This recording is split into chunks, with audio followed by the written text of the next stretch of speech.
Hello, everyone. Thank you for joining us. My name is Daryl Urbanski, your host as always. And today we are joined by Pedro Nassif, the innovative Chief Technology Officer at the helicopter company, who is revolutionizing the aviation sector with his expertise in digital transformation.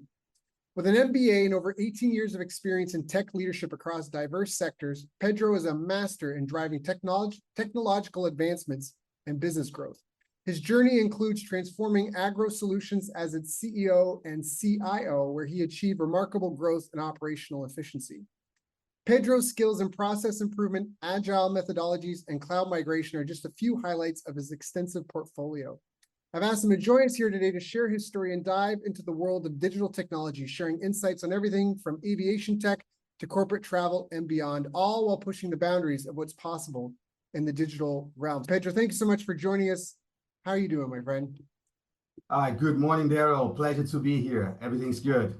Yeah, good. It's an honor and pleasure to have you. Now, before we hop into some of the techie stuff and business stuff, how did you even get started in business? Do you come from a family of entrepreneurs? Are you following in your parents' footsteps of entrepreneurs in the corporate world? I would say that I had some influence from my dad. My dad was an engineer, electric engineer that turned into computer engineer in the 70s and 80s. And I think he had a positive influence on the things I wanted to do with my life.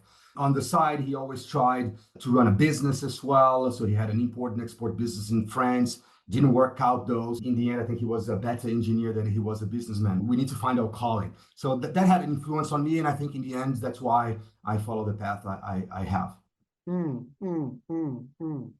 So how did your career start out then? What were your earliest kind of experiences? I started working for a technology for fixed income company in Berlin. I did my studies as a computer engineer in Brazil. And then sometime just after I graduated, I went to Berlin, worked there for almost a year. It was fantastic because of the change in culture and the opportunity to collaborate with different people with different mindsets. Then it was very cool, but I decided to go back to Brazil because I missed the football and the beer at the end of it. And that was what, and obviously the girlfriend would then became my wife. If I don't mention that, I'm going to have my ears pulled just after that podcast. Yeah. So no, it's the love of my life, so I can't say anything else. But look, what happened was then I started working in Brazil again, worked in technology for agriculture, got involved with exciting stuff such as our artificial intelligence for precision agriculture. Basically, that involved taking pictures of fields, processing those images, looking for patterns of diseases, for instance, based on the images, looking for patterns of areas that would require further fertilizing and stuff like that. Then we would plot that into maps, right? Geographical maps. So they would have lat longs and all that stuff. And they would be layered. And then based on that, you would be able to see various levels of information and advise the business person where and what the person needed to do with his field. And that was like, we're talking early 2000s. Back then, we didn't, this is pre-mobile era. This is pre-hype GPU AI area, and we were already doing neural networks back then and image processing. It was pretty cool.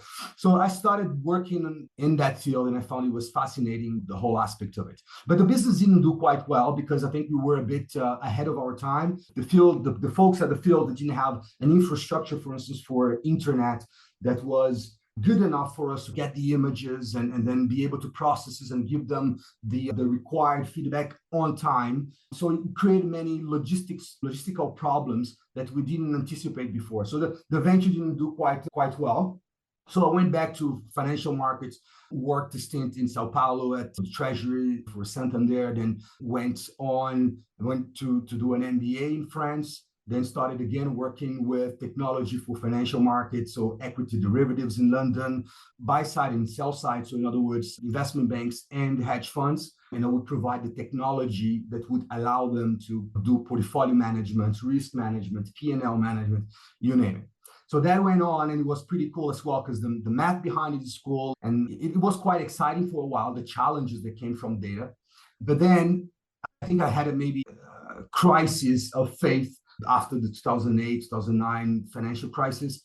I started asking myself what it is I do here in terms of building system to price those very complicated financial instruments, multi-underlying assets with whatnot payoff that has just been created by some guys in the quant team.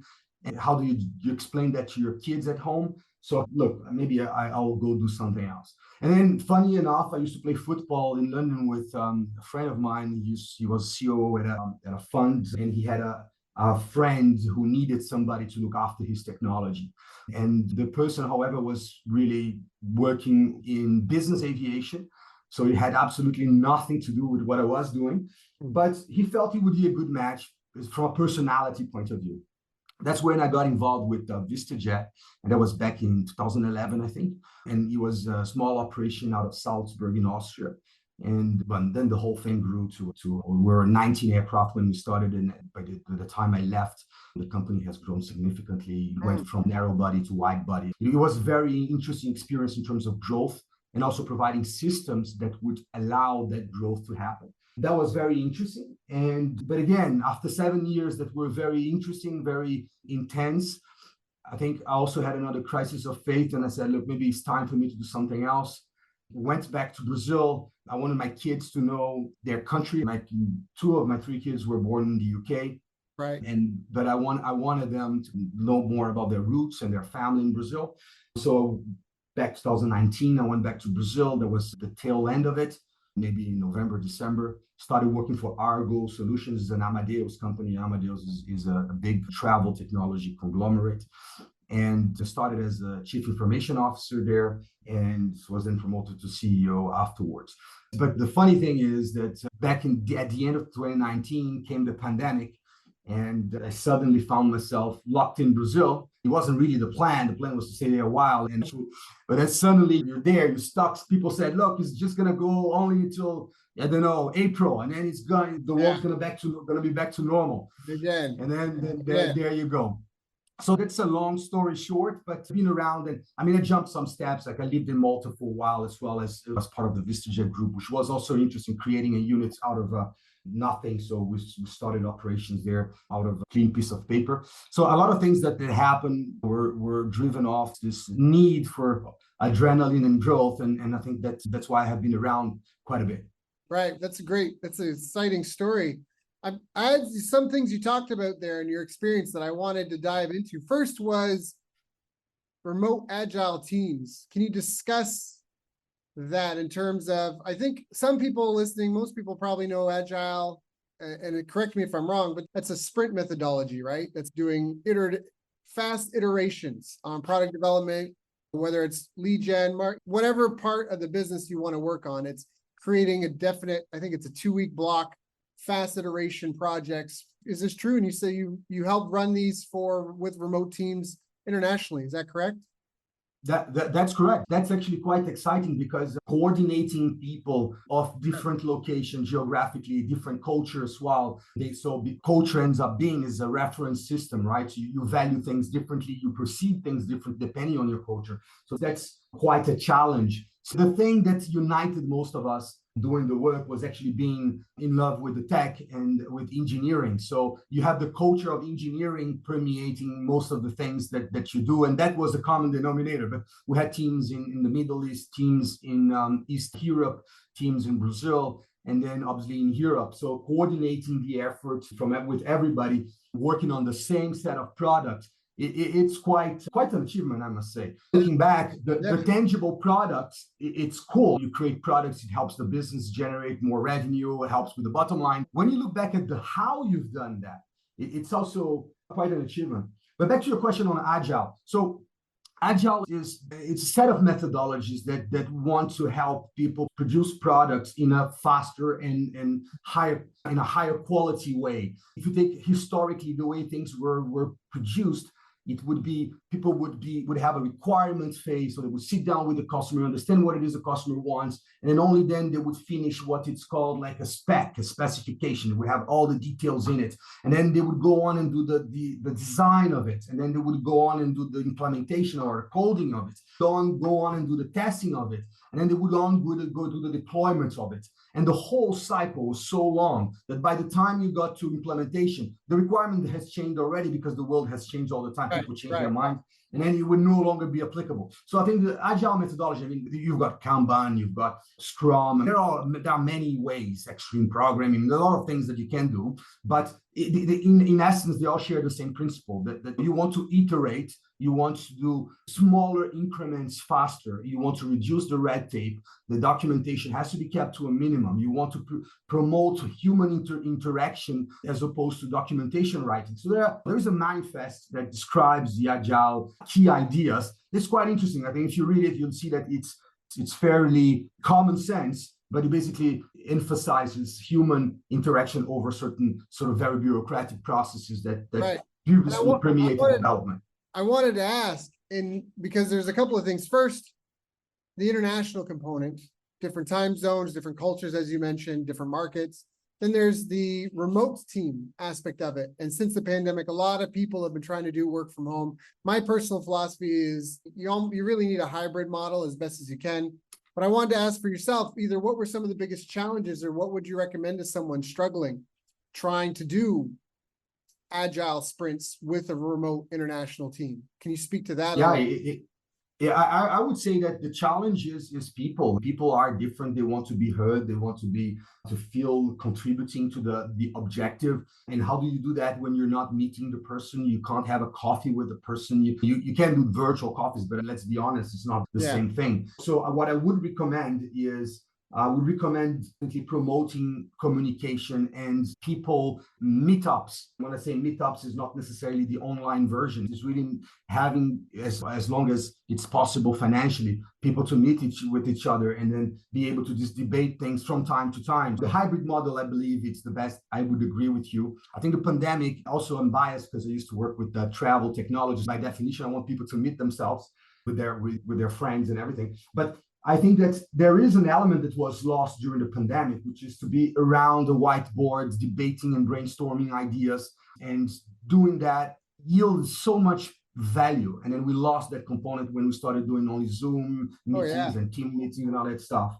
But that said, there are moments where you don't want to be disturbed and you do want to focus on getting your stuff done. So I think that what I would say is I would promote people meeting each other with each other. I would promote communication events. I would promote ensuring that people are heard and not just like a random number in a geographical dispersed location that is producing something for the firm. That's what I would say. Yeah, okay. So more feedback, more communication, more meetups, more kind of sharing, and I guess getting people involved, trying to make sure that if they are on Zoom, that they're on the meeting with you and not. One thing I hate when everyone is on mute and you ask a question and it takes forever for someone to get off mute and talk, because that wouldn't happen. In a room, everyone would be staring at them like they're an idiot because it's taken them 3 minutes to acknowledge what you said and replied. So I think that's a big part of it, is to try to just, as best you can, make sure everyone's present. They're not on their phones. They're not on other tabs, that they're there with you while you're having the meeting. I think that's a really important factor. You talked about developing growth systems. What is a growth system? How do you develop a system in a business that works? Well, I think you need to look. Every business is different, so I'm going to be just giving people recipes on how to do that. But I think there are elements that you could try and abstract. I think it's all about capacity building, right? Growth is a lot about capacity building. So you have different challenges. If you are a mature company, then if you're a growth company. If you're a growth company, you probably have more demand than you can serve. You probably are seeing cracks appearing almost everywhere. It has that feeling of chaos. And then you come in, especially when you talk about systems and IT systems specifically, there is this feeling of changing a part of a plane whilst the plane is flying. So the plane is flying, and then actually it's not only flying, it's taking off. And then you're there, and then you're swapping parts. Like, hey, we got to replace the engine. What? And I got to replace the engine. But don't worry, it's just the left one. The right one is still there. So people get a bit anxious about it, rightly, because change is disruptive. But that's what I would say. It's about finding out what are the processes and the tools that will allow you create capacity.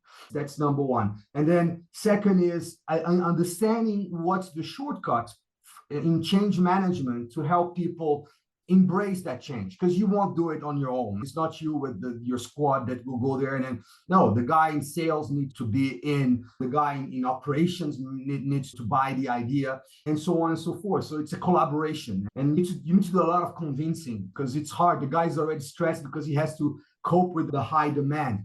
So that's what I would say. It's about finding the right tools, finding the right processes, and then dealing rightly with people. That's what I would summarize it in. But obviously, different business would have different challenges, right? No, I agree. I think that's great. So the analogy is, I think there's some really good feedbacks there in terms of growth systems. It's capacity building. So I often, when I work with people, I talk about the rule of 10,000. How would you generate 10,000 leads? How would you respond to 10,000 leads? How would you properly qualify 10,000 leads? And this sort of building, this sort of thinking, you think about when you look at your whole customer journey. Essentially, you map out your customer journey experience. You think about all the back end things that have to happen around supporting that experience.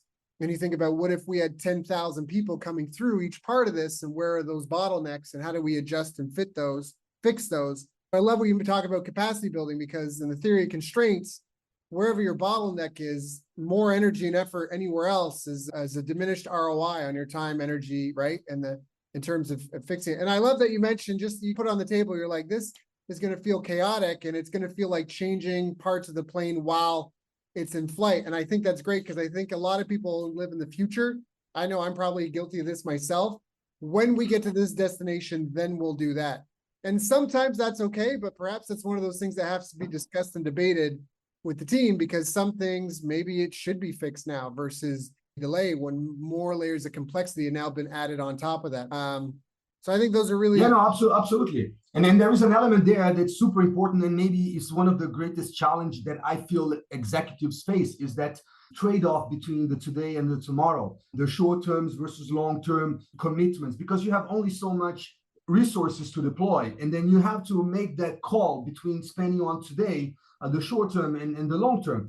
And especially in technology, we are by definition people who love talking about the future and the vision and how it's going to be great. And then I had this funny meeting with the board at THC and we were presenting the IT strategy, and then at some point the guy said, "That's all very nice and good, but what about the quick wins? What about the today's deliverable?" It all felt a bit like a pie in the sky, but we need to show a path between today and that vision, and that path must be full of small wins along the way, milestones, and it's a powerful message. The guys are smart, and they're there for a reason. And the thing is sometimes you get caught up on, it's going to be great, we're going to deploy those AI great tools, and it's going to do this, we're going to do predictive maintenance in the business, we're going to do demand generation using X, Y, and Z technology. And then you suddenly find out that, look, but before you can run, let us walk, and then there is this crack here, you got to fix it, right? Yeah, especially with software, I've really come around maybe more times than I want to admit to, you just have to crawl, walk, run with a lot of software systems.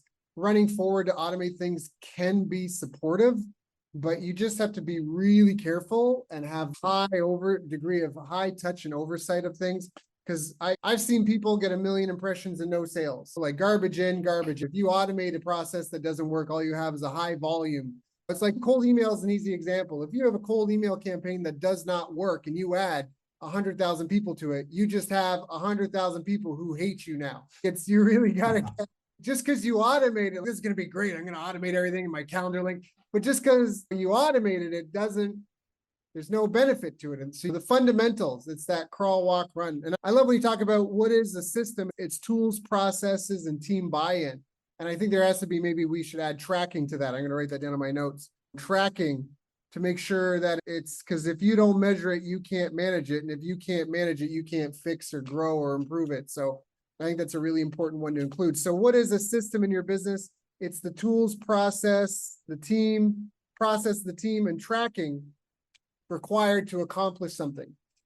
I think that's really important, because your business is a system with a lot of subcomponents, and you have to think about your business like that and get out of just it being in your business, putting out fires, running around all the time, to take the time to look at your business as almost like a software tool on its own, or as a machine, and I analyze each piece individually, and then try to make an assessment. If you want, you could do a SWOT analysis for each component. And then after that, you have to figure out what's the biggest bottleneck at this point. and double down all efforts on that. Because again, effort anywhere else, and a lot of times I think for a lot of new businesses, this is my opinion, but I think it's a well-researched opinion, is a lot of that is they're just not generating the lead volume that they need, the leads and the sales. For most businesses, they really need to invest heavily in sales assets, whether it's just partnerships or, and I'm speaking for even what I need at this point too, more partnerships, more marketing, more lead generation, lead qualification, and more bringing more people in. I think that's a huge, especially as we walk into, you talked about some uncertain times, the 2008, 2009 financial crisis. But now we know that the world is headed towards some turbulence in the near future, perhaps, that I think that these things are going to be more important than ever. And it's double your quality and quadruple your efforts to onboard new clients. And I think that's going to be really important.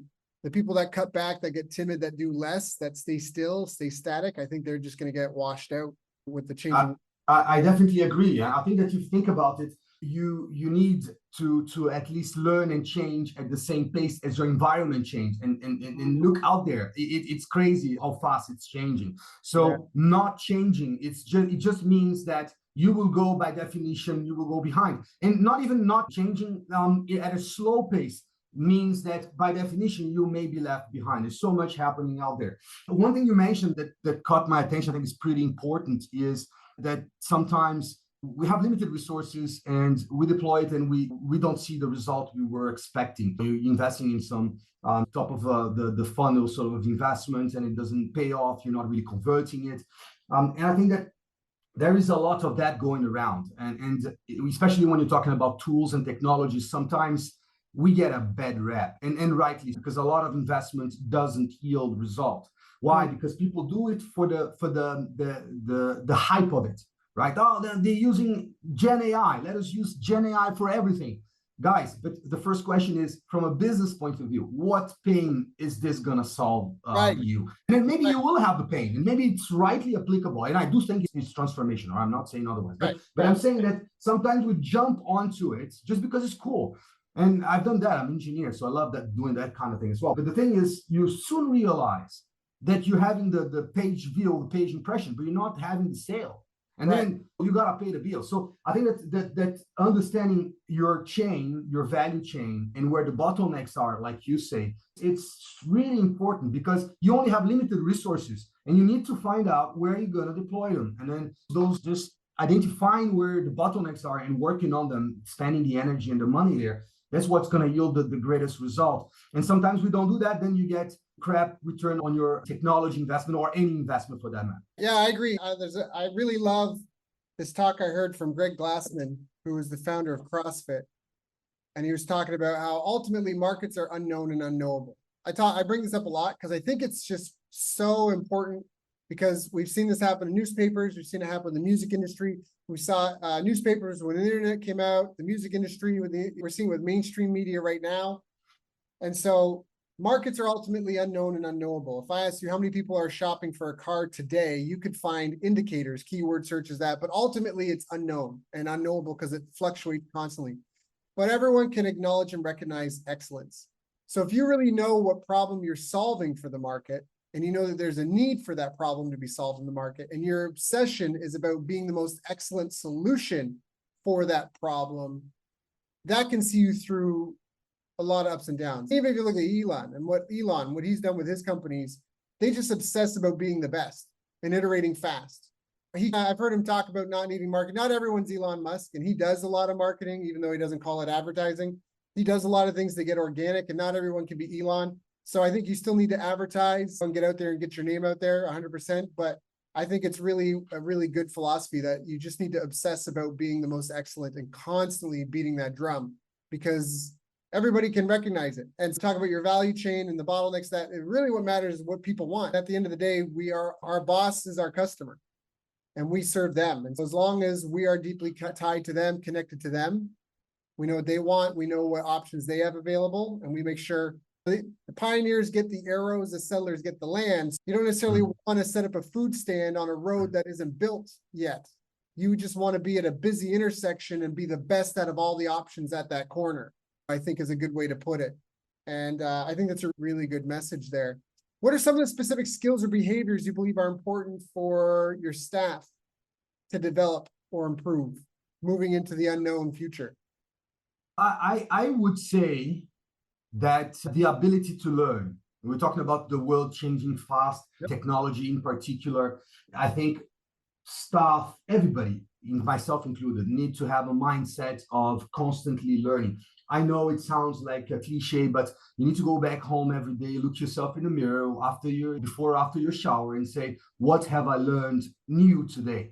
And then if you end up answering too many times, look, I'm not learning, something's got to change fundamentally in the way you carrying out your life, because some learning is fundamentally important. One thing that always struck me as inconsistent with reality is, think about life, right? We, at least where I lived before, you would spend the first 20% of your life studying, learning 100% of your time.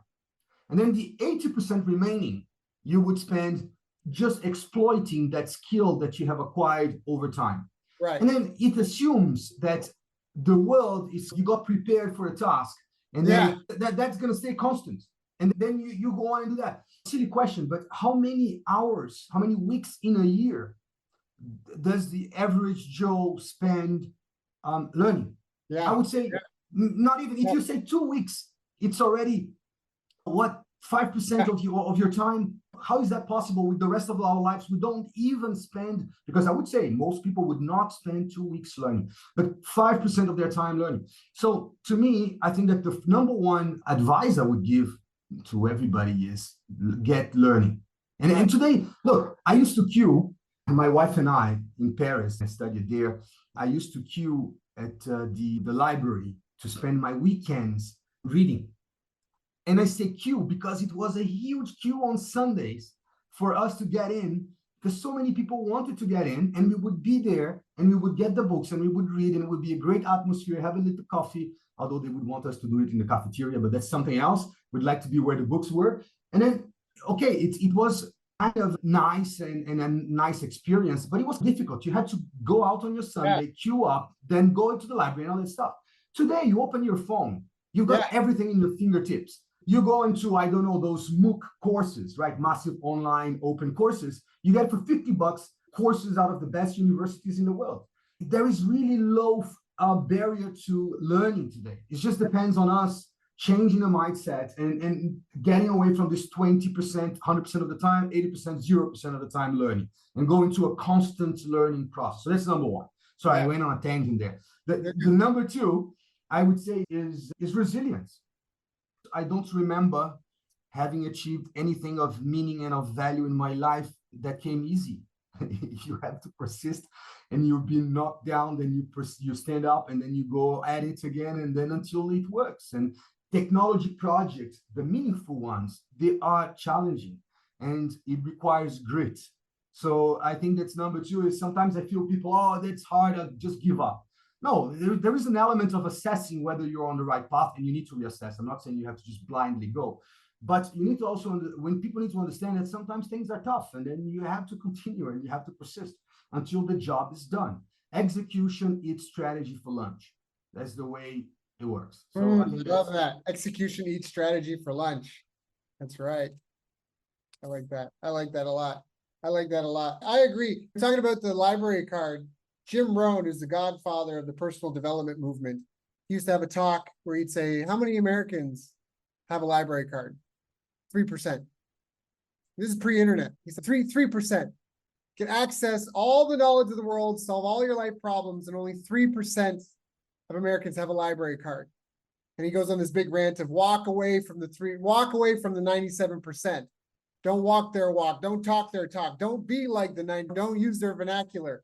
Walk away from the 97%. Join the 3%, the ones that are obsessed about learning, because they say there's nothing new under the sun. We're inventing and developing a lot of things, but the principles, the tactics frequently change, the strategies sometimes change, but the principles never really change. And so a lot of times you can especially talk about how connected we are. You and I are in different countries, different sides of the planet, essentially. And we're connected now with Zoom. The world is so hyper-connected. You just reach out and find the world's greatest expert in X, ask them some questions, solve your problem, move on. Now that we have the internet, the world is a nervous system, and we're throwing off the shackles of censorship. And we had crony capitalism, but we also had crony information, freedom of flow of information. And we're really fighting that. I think we're winning that fight. We still have a few years to go in this fight as well, but I think it spells that there's a potential new golden age, because the internet originally in the early days was a golden age, and then it became towers, so to speak, and communities and list community building, which is, it's another way of turning humans into livestock in terms of your news cycle. Whose news cycle are they getting? What information do they not have access to? And I think we're getting back to a meritocracy, so to speak. We're not there. We'll see how things go. But I think it's the effort moving forward. Now, what are some of the habits? Because you've helped with some digital transformation. Again, you've helped massive growth of certain companies. What are some of the habits that you feel have helped you best on your path to success? You talked about skills and behaviors, constantly learning to be resilient, adaptable, having grit. But what about specific habits? Are there daily, weekly, quarterly habits that you think have helped you? I think the habit of learning would be number one. So you gotta, like I said, every day ask yourself whether you are learning something new. I think the habit of really questioning what's mainstream thinking is also important. So people will come and say, that's like that. And then you're like, why? And then one thing that always helped me in a way is because many times in my life, I found myself as being an outsider, coming from out of the field. And then, for instance, when I got into business aviation, I came from technology for financial markets. And then it gave me a different perspective. So people would say, no, it's like that. Then you're like, why? No, but so questioning it will allow you to see different solutions to problems people didn't see. And I think that's important. Then I think another habit is surround yourself with good people. There are studies, and I'm not saying there is a causation, but there is a correlation. The people, they tend to become or to be like the 5 or 7 people they most interact with, right? So look close at the people you're interacting with. Are they people that will lift you up, right? And then are they people that you need to feel a bit uncomfortable? You need to feel like, wow, this guy, he knows his stuff. Or look how fantastic. I'm not talking about work only. The guy is a great painter. Maybe the guy does something fantastic. So I work with a guy, he's 71 or 72, sharpest mind. He works in infrastructure. Every day he gives me a different pearl. He's got his own character, but every day he's got a different pearl, and you're learning from just by being around. So that I think that's an important habit as well. And if I could say, then again, it may not work for everybody, but exercising is good. I find that many of the good breakthroughs that I've had in my life thinking were either walking or running, and I think that's important. Again, it may work for some people, may not work for some others. No, I think it's important. They've done all sorts of studies that people who are physically fit score better on tests, and that if you do a 10-minute walk before you do an exam, you're likely to get a better score. And it just makes pure logical sense. Your brain is fed more oxygen, more fuel. If your software is what you know, the hardware is your physical state of fitness. If all you can do is run 1 kilometer, 1 mile, and you're exhausted, you need to take a nap, that's your energy gas tank you bring to every day. But now if I snap my fingers and you can run 10 kilometers without being tired, at the end, you're like, oof, that was a good run. But you don't need to nap, essentially. You've 10x your energy level that you bring to everything, your ability to focus. All that, I really am a firm believer in that most people don't realize that they could upgrade their lives by upgrading their fitness habits, by, like you say, by walking. First off, things that don't move have smaller brains. Straight out, when you look in the animal kingdom, things that don't move have smaller brains. If you have a car, but it's not going to drive anywhere, you don't need wheels, you don't need an engine, you don't need an exhaust pipe, you don't need turn signals. You maybe don't need windshield wipers. Do you really need a horn? So our brains are activated, and there's a lot of transferable skills. When I was in Japan, in Tokyo, one of my students was a neuroscientist, and she was studying overlap, meaning of brain areas. And I'm making this up, but it's just as an example. Let's say the area of my brain, again, making this up. Let's say the area of my brain that controls moving my right hand fingers is also the one where language grammar is stored in my brain. Does improve my motor control of my hand, improve my ability. I don't know more grammar, but does it improve my ability to understand, grasp concepts easily and draw from that part of my brain better? And the answer, as far as what I understood, is yes. That's really it. It's what kind of knife are you bringing to the fight? You know what I mean? And so by improving yourself, it will make you better.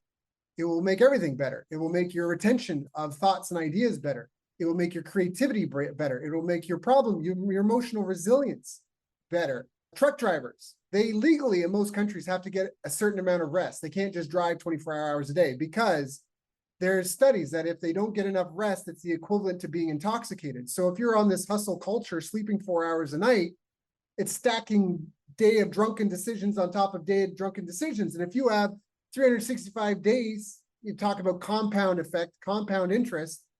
What is the compound interest of making drunken business decisions 365 days in a row because you're running on E? It's better to show up at your best every day. And I think that you'll do better and people will want to be around you. You'll be more magnetic. You'll be less likely to make stupid mistakes. I'm on a bit of a soapbox, but I love that you said that. The other thing you said, and you'd be happy as well. I think you'd be happy. I think that there is an element. I go, for me at least, it works. I go for a quick run. You have this charge of endorphin in your blood. Then suddenly you're smiling.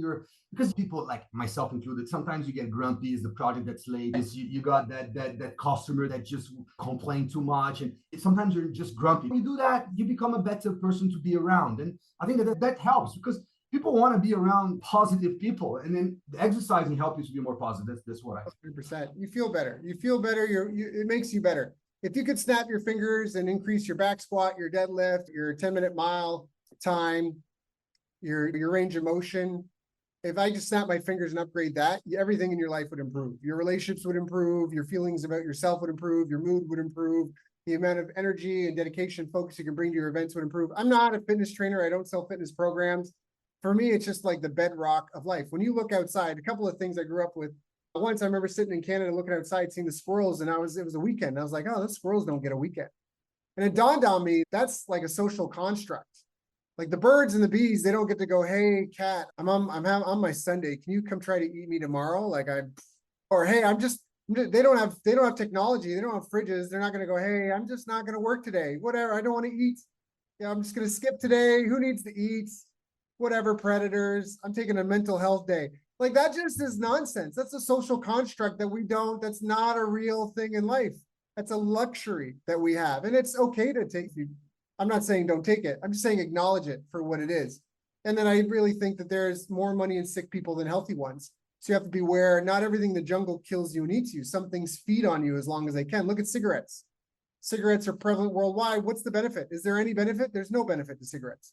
People are like, oh, I go outside, I calm down. You calm down because you left the situation, you got sunshine and fresh air, and you took deep breaths for 10 minutes. That's what fixed your mood. It's not the nicotine, but it's there, and it's a pure parasitic thing in our society. I was a smoker for a number of years. So that's why I talk about there's real things that I think that people miss out on. And so anyway, I digress. One thing I do want to mention, I know we're getting up on time, but you mentioned like listening to multiple sides of an issue. I thought that was really important.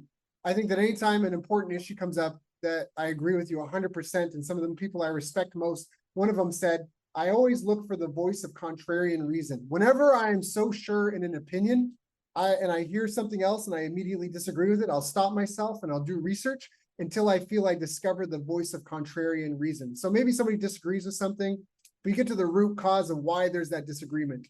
And you look at the whole data set. Because if you have incomplete data, then you are making false presumptions, right? And not based in reality. And I think that was a fantastic tip. I got one more question I think I want to ask, and that's what future trends do you see coming down the pipeline for your industry in the world, at least, that you are keeping tabs on and that you think the listeners probably should be paying attention to as well? Next 3, 5, 10 years. Yeah. So before I just go on that one, you made me remember an interesting quote as well about what you just said. I think that listening to other people's opinion is so important because I think there's a quote from, I think it's Mark Twain. It says that what gets you in trouble is not the stuff you don't know, it's the stuff you think they weren't sure anyway. So I think that sometimes we really think something is in a certain way, and then we just didn't know that it wasn't that way. And then you need someone else with a different perspective. So I think that's very powerful. So just closing that parenthesis there. Back to the future. I think what's gonna shape a lot of businesses in our lives, I don't want to be repetitive, but it's going to be AI. I think we have a lot of the concepts that we are leveraging now. They haven't been invented yesterday. Neural networks been around for a while. A lot of the technology is around for a while, but the conditions weren't never quite so right as they are right now. So the availability of computing, the availability of data, the connectivity across devices, so many things, like all the moons are aligned. And I think that this shift to a data-driven society is just happening. And I'm in a way, I'm super happy, because in my generation, I managed to live through a few very important, very consequential shifts. The internet in the 2000s, mobile computing in the 2010s, and then we're talking about many automation just after, and now AI, and it's happening. And I'm talking about AI, but it's as if it's, it's more of the same, but it's not. If you really take a step back, it's already permeating a lot of our day-to-day. You go on a website, there's likely to be a recommender system there, helping you select what it is you will buy. In your house, but this, at least here at home, we have this little robot that does the cleaning for us. At home, you just press the button. It learns from the surroundings, the places, and then it adapts based on that. It predicts where it should be going next. It's all about prediction. AI is about bringing down the cost of prediction, right? The autonomous car predicts where it has to go, whether it has to stop or continue based on the data it receives. To me, that's going to be really a shift. It's mind-blowing. I've always been involved in technology. I'm involved in AI since many years. And it's difficult not to get impressed by the accuracy of these algorithms these days. So I think that is what I think is going to be shaping our future. Is it going to be changing everything? Are we going to be heading to Armageddon? And some people are talking about it, yes or no. I don't know. It's beyond my pay grade to say it. But what I would say is it's changing people's lives. And how you react to it, and I'm talking about both businesses and professionals, is going to make a huge difference. For instance, businesses that leverage those tools will be ahead of the pack, right? Businesses that don't will not. Right now, if you're not using any kind of co-pilot in your day-to-day activity, I'm sorry, you are being left behind. Yes. Because talk about cyborgs, right? We are going to be enhanced by this robotic arm, which is AI helping us in many areas of our living. So that's one, number one. Cyborgs. I'm talking with my physical voice, but it's going through this mic. It's just clunky hardware, that's all. But you and I are talking from opposite sides of the planet. We already are cyborgs, it's just not under our skin. So I think that's an important thing. And what you're talking about in terms of tools, the clearest example is accounting and calculators. When calculators came out, the more productive ones became more productive. The least productive ones lost their excuse for why it took them so long to calculate numbers. And either they had to step up and try to improve, or they maybe need to find a new career, because and we're entering a new phase of that. People are still going to need to eat. The world's going to still spin. Humans are still going to have goals and aspirations. Entertainment's still going to be there, but it's definitely going to be an adjustment period, 100% for sure. I think the biggest thing is we have to have conversations like these, agree on what outcomes we want, get away from tribalism and idols, and really focus on what kind of a world do we want to shape? What does that look like? Let's define it together. And then we can talk about roadmaps to get there. I think that's a really important conversation to have. And that's part of why I've been upping how many interviews I do, is to connect with more people and put more conversations out there without censorship, without filters, all that sort of stuff, because I think that's a critically important thing in the near future. Because it's just like money or a shovel or a hammer. A hammer can build a house, but it can also kill people. So it's the same sort of thing. And we're going to enter this phase where we've got new tools with almost unknown reach. I remember in the early days of Facebook, I was living in California, and I woke up one day, and it wasn't a healthy habit, and I've gotten out of that. This is one of those things where we have to talk about, what do we want? Like, the tools allow amazing reach here, especially with leverage. This recording, I still get downloads from interviews I did in 2016, 2015. And so that's huge leverage. This recording can go out to 10 million, 50 million, 100 million people, right? And it doesn't take any more time out of our day.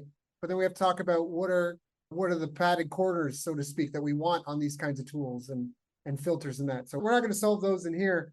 But I did want to ask Pedro, is there anything that I haven't asked you about that I should have asked you about? No, I think one last point that I think it's worth mentioning, at least for me, sharing as we're having this very nice chat, is I think a key lesson on the many scars I have gotten from delivering technology projects over time, and if I'm stuff that I would go back in time and do differently, I would focus as much in the how as in the what. So delivering, getting to the finish line is fundamentally important, yes, but there are different ways to go about it.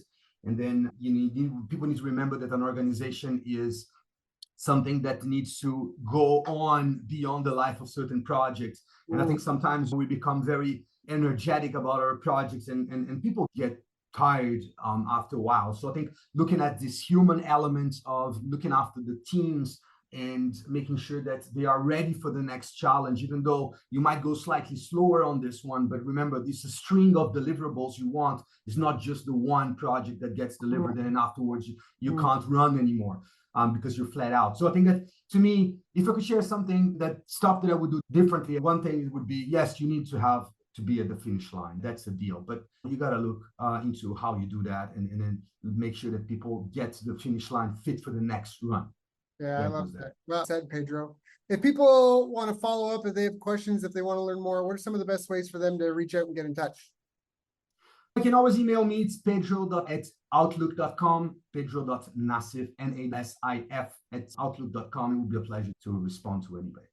Got it. So that's pedro.nasif@outlook.com. Drop them an email, let them know that you enjoyed the interview. If you have any follow-up questions, we can also look them up on LinkedIn as well. You'll find them there, same name, pedro.nasif. Pedro, thank you again for coming and sharing with us, knowing you have your own direct reports, your own family, your own followers, your own things you could be doing. Thank you for coming and sharing with my followers and I, so we can all do a little bit better. Thank you, Daryl. It was a pleasure being here and chatting with you. Have a great day.